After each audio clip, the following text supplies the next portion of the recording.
Salutations aventuriers, je vous retrouve pour une vidéo sur Weaven et aujourd'hui je ne vous partage pas un nouveau build mais plutôt un gameplay d'un build déjà présenté qui est du coup mon gameplay préféré. C'est le build sur le SRAM Sisayorishi. Alors ce build va consister en fait à vider notre main tout en permettant de jouer tous les tours un sort qui coûte 6 points d'action. Voilà, c'est quelque chose qui est complètement faisable avec d'autres classes. Donc, je vous explique un peu le concept pour ceux qui n'auraient pas vu la vidéo de présentation du build, mais je vous invite à aller la voir si vous voulez un peu plus d'informations. Donc là, l'idée c'est de jouer avec Recrue Indompté qui nous permettra sur son attaque de piocher notre prochain sort à 6 points d'action ou plus. Ce sort c'est obligatoirement Tourbe d'Albera, ce qui nous permettra donc de le jouer à tous les tours. Ce sera intéressant dès lors qu'on aura atteint l'ascension 10. Les autres compagnons nous servent à réduire le coût de nos sorts, que ce soit Amalia pour les sorts terre, Hush pour les sorts air, ou Shushire pour l'ensemble de nos sorts en main. Euh, Avec ça, on joue les passifs Stratégie Orishi, qui va nous donner une poussette en main afin de pouvoir justement faire proc notre second passif. Tactique Orishi, c'est un assemblage de 3 pièges au moins et déclenché moins un point d'action au coup de nos sorts en main. C'est-à-dire que par exemple, imaginons j'ai Tourbe d'Albera en main, je déclenche un assemblage de 3, hop, je passe à 5, puis ensuite un autre assemblage de 3, je passe à 4. Avec Amalia, ça fait encore baisser le coût. Et avec notre anneau KLM, on a encore une chance de le réduire. En parlant des anneaux, justement, parlons-en. L'anneau KLM et l'anneau blond permettront de booster notre magie terre efficacement. L'anneau obscur nous permettra de générer des jauges terre grâce aux ouragans afin d'invoquer nos compagnons plus vite. L'anneau oxymore permettra de piocher des sorts à l'invocation de nos compagnons. Il est meilleur que l'autre anneau de pioche, tout simplement parce qu'il nous donne de la magie. L'autre anneau de pioche de compagnon nous donne pouf pouf pouf, voilà, nous donne absolument aucune stat en magie, donc c'est moins intéressant. De plus, il proc que sur les compagnons coûtant au moins 4 et on a que des compagnons qui coûtent 5 ici dans notre build. Au niveau des sorts, ce sera surtout des pièges et des sorts peu coûteux afin de faire des ouragans facilement et de déclencher notre passif de manière efficace. Voilà, on va donc pouvoir passer sur un combat niveau 120 chez les chuchoteurs. Alors ça va être un combat sans broche, étant donné que la broche est vraiment difficile à gérer. Ça va beaucoup reposer sur les critiques et bon, idéalement on préfère éviter de se reposer sur un critique quand même. Tiens, on aime poser un double piège. Ça va nous permettre justement de préparer en fait le tour d'après avec un assemblage. Le OT2, justement, on va surtout chercher à générer des ouragans autant qu'on peut.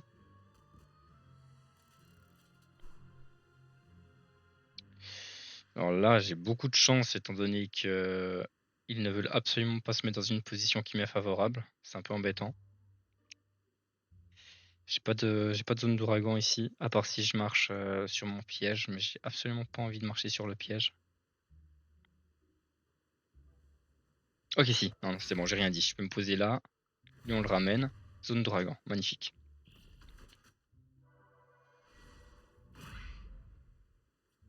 Quatre.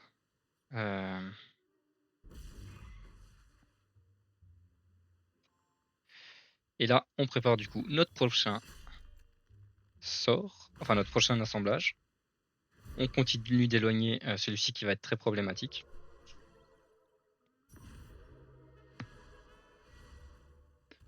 Je vais pas beaucoup parler pendant le gameplay, tout simplement parce qu'en fait c'est un build qui demande pas mal de concentration, pas mal de réflexion.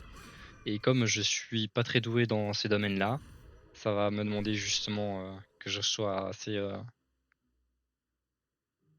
assez concentré.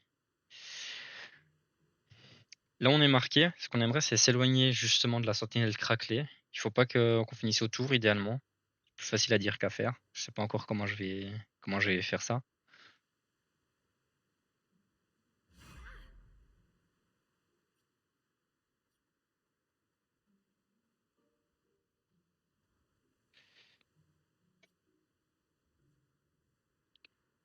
Euh,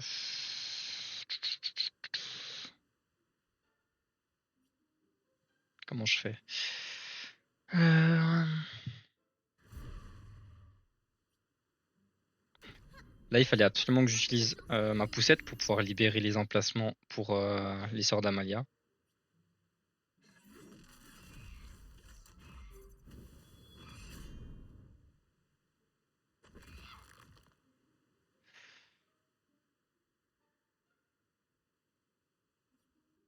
J'ai invoqué Shushire directement.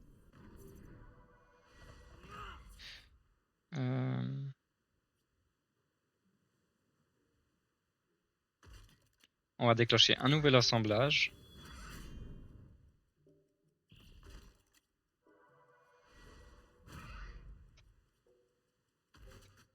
Ouf, c'était serré. C'était très serré. Voilà. Malheureusement, on va se faire silence, voilà. J'ai pas réussi à faire ce que je voulais exactement, c'est pas trop grave.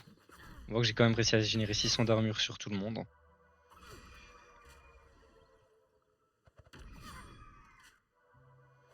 Prochain tour, recrue un domptier en priorité, puis Hush en deuxième.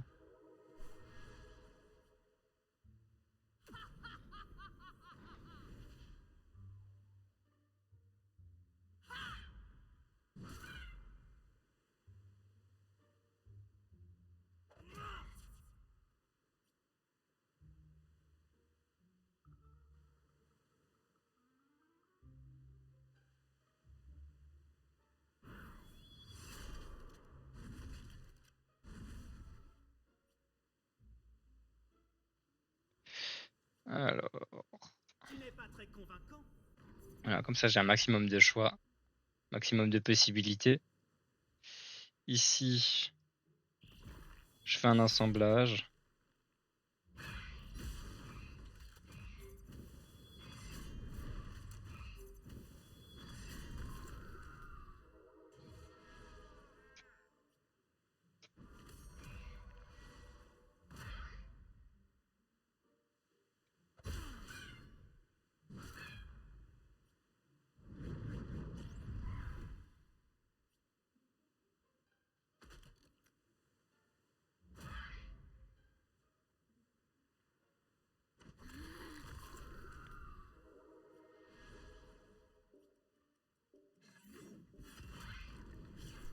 Voilà, donc, excusez-moi, hein, je parle vraiment pas beaucoup, comme je disais, ça me demande beaucoup de concentration. Mais si on peut voir du coup que le build est relativement efficace, il met un peu de temps à se mettre en place. Mais il a pas mal de dégâts une fois que le gameplay est lancé, quoi.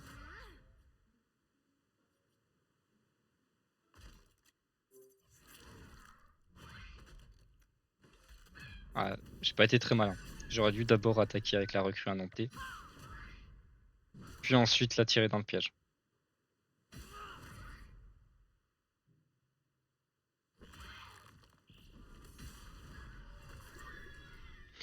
Mais voilà, malgré tout, les quelques glissades, j'ai quand même pu du coup vous montrer ce que je voulais sur le build, à savoir qu'il peut clear justement du niveau 120 chuchoteur.